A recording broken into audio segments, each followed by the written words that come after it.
خونه ما دوره دوره، پشت کوها یه صبوره، پشت دشتا یه تلایی، پشت صحرا های خالی. خونه ماست اونور آب، اونور موجای بیتاب، پشت جنگلای سرفه،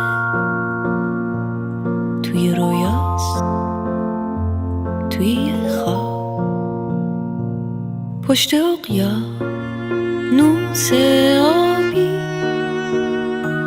پشت باغا یه گلابی، اونور باغای انگور، پشت کندو های زنبور.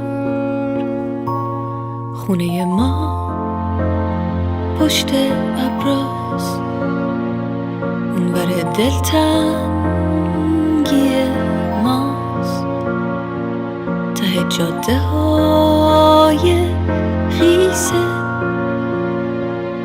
پشت بارون پشت دریاست. خونه ما قصه داره، آلبالو و پسته داره، پشت خنده ها یه گرمش، آدمای خسته داره. خونه ما شادی داره، توی حوضاش ماهی داره، کوچه هاش توپ بازی داره، گربه های نازی داره.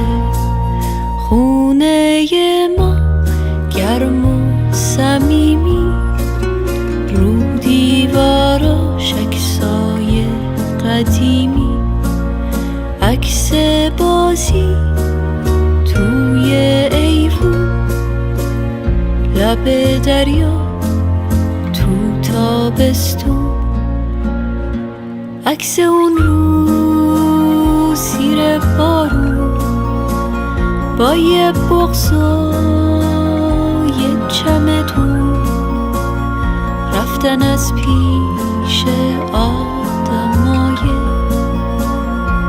نازنین و مهربون.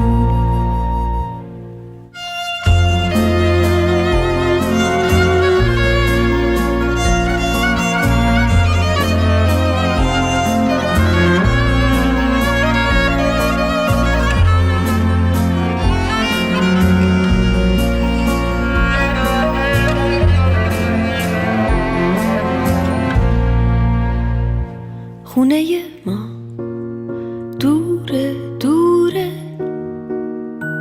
پشت کوها یه صبوره،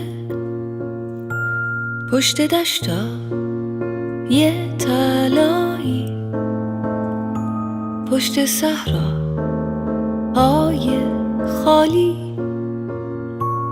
خونه ماست اونور آب،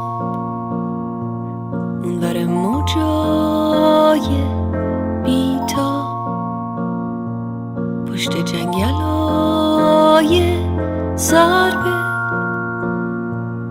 توی رویا